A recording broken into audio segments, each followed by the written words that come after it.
गांव के दूसरी तरफ एक चौहड़ के किनारे चंद झाड़ियों के करीब पहुंचकर सलीम और मजीद टट्टू से उतरे। मजीद ने लगाम एक टहनी के साथ बांध दी और सलीम से पूछा, यहाँ क्या दिखाओगे मुझे? सलीम ने कहा, पहले वादा करो कि तुम उन्हें मारोगे नहीं। किसे? ये फिर बताऊंगा, पहले वादा करो।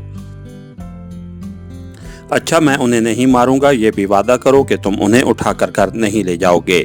अच्छा, सलीम ने थोड़ी देर सोचने के बाद कहा, नहीं, मैं तुम्हें नहीं दिखाऊंगा, तुम दूसरे लड़कों को बता दोगे। नहीं, मैं किसी को नहीं बताऊंगा। अच्छा, आओ।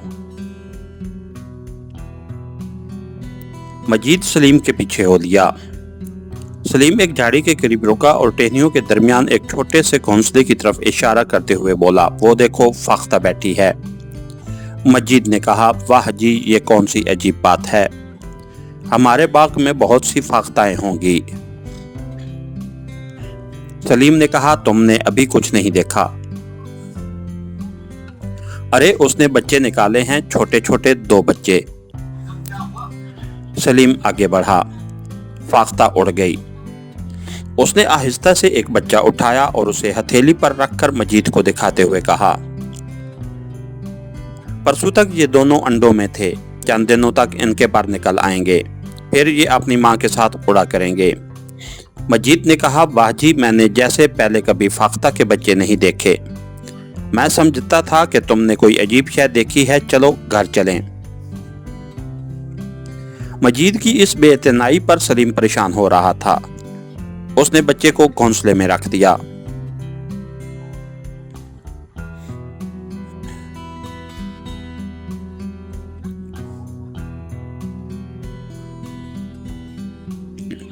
ये बच्चे जब वापस गांव पहुंचे तो शाम हो चुकी थी।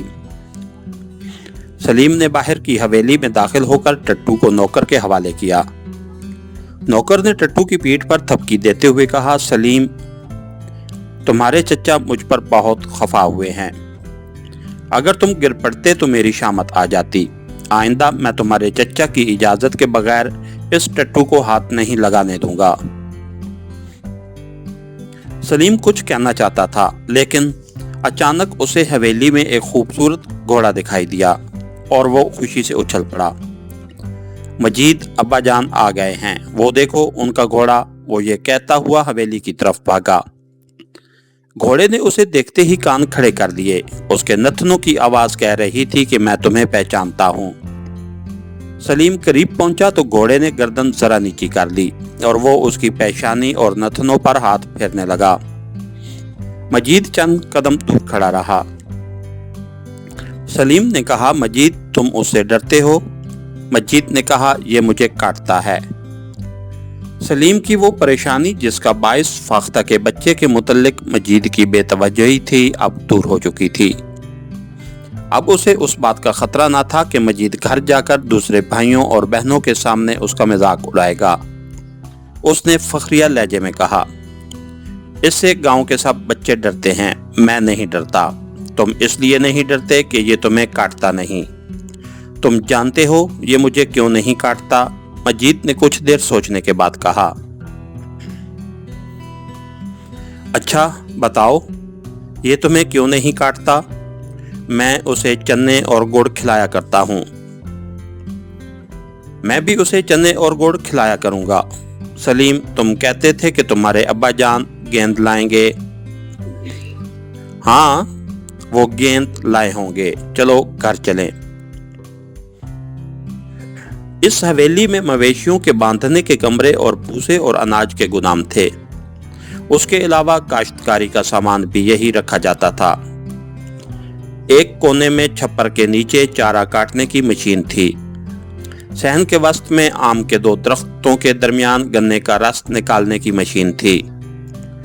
2 तरफ की दीवारों के साथ मवेशियों के लिए खुर्दियां बनी हुई थीं। एक कोने में गुड़ बनाने की भट्ठी थी। बाहर के फाटक के मुकाबिल की दीवार के दरमियान पक्की ईंटों से बनी हुई डेवड़ी और उसके साथ बैठक थी। बैठक और डेवड़ी के दाएं और बाएं कच्चे बरामदे थे। डेवड़ी से आगे दूसरी हवेली थी जिसमें पक्की ईंटों के बने हुए मुख्तसर लेकिन साफ सुथरे रिहायशी मकानात थे। बैठक का एक दरवाज़ा घर के सहन और दूसरा डेवड़ी में खुलता था। मजीद और सलीम जब डेवड़ी में दाखिल हुए तो बैठक से घर के आदमियों की आवाज़ें सुनाई दीं। मजीद ने रुक कर कहा, तुम जाओ, मैं घर जाता हूँ। सलीम ने दरवाजे में खड़े होकर अंदर झांका। बैठक में लैंप जल रहा था और चारपाइयों पर उसके दादा के अलावा घर के 8-10 आदमी बैठे हुए थे। ये इत्मीनान करने के बाद कि उसे किसी ने नहीं देखा, सलीम झुककर एक चारपाई के नीचे घुस गया और रेंगता हुआ उस चारपाई के नीचे जा पहुंचा जिस पर उसके अब्बा और दादा बैठे हुए थे। उसने अपनी कमर के साथ चारपाई को ऊपर उठाने की कोशिश की और फिर दुबक कर नीचे लेट गया। चारपाई अगरचे हिल न सकी, ताहम सलीम का मकसद पूरा हो चुका था। उसका दादा कह रहा था, अली अकबर जरा चारपाई के नीचे देखना, शायद कोई कुत्ता अंदर आ गया है। सलीम बड़ी मुश्किल से अपनी हंसी जब्त कर रहा था। अली अकबर ने नीचे झांक कर हंसते हुए कहा, कुत्ता नहीं, रीछ है जी। सलीम अब पूरी ताकत से चारपाई ऊपर उठाने की कोशिश कर रहा था। दादा ने कहा, यह रीछ नहीं, शेर है अली अकबर, फिर देखना। सलीम कहका लगाता हुआ बाहर निकल आया। अली अकबर ने उसे पकड़कर गोद में बिठा लिया। दादा ने कहा, अली अकबर भाई, अपने बेटे को अपने साथ ही ले जाया करो, ये हमें बहुत सताता है। अली अकबर ने कहा, मियाँ जी अब ये 6 साल का हो गया है, गुज़िश्ता साल आप नहीं मानते थे, लेकिन अब उसे स्कूल में भेज देना चाहिए वरना ये आवारा हो जाएगा। मैं सुबह खुद जाकर उसे स्कूल छोड़ आऊँगा।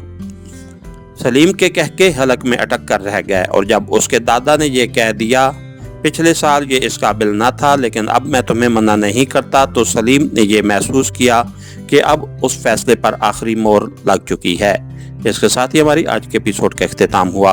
कहानीकार चैनल को लाइक कीजिए, सब्सक्राइब कीजिए और बेल आइकन को प्रेस कर दीजिए ताकि हर आने वाली नई वीडियो आप तक बर वक्त पहुँच सके। शुक्रिया।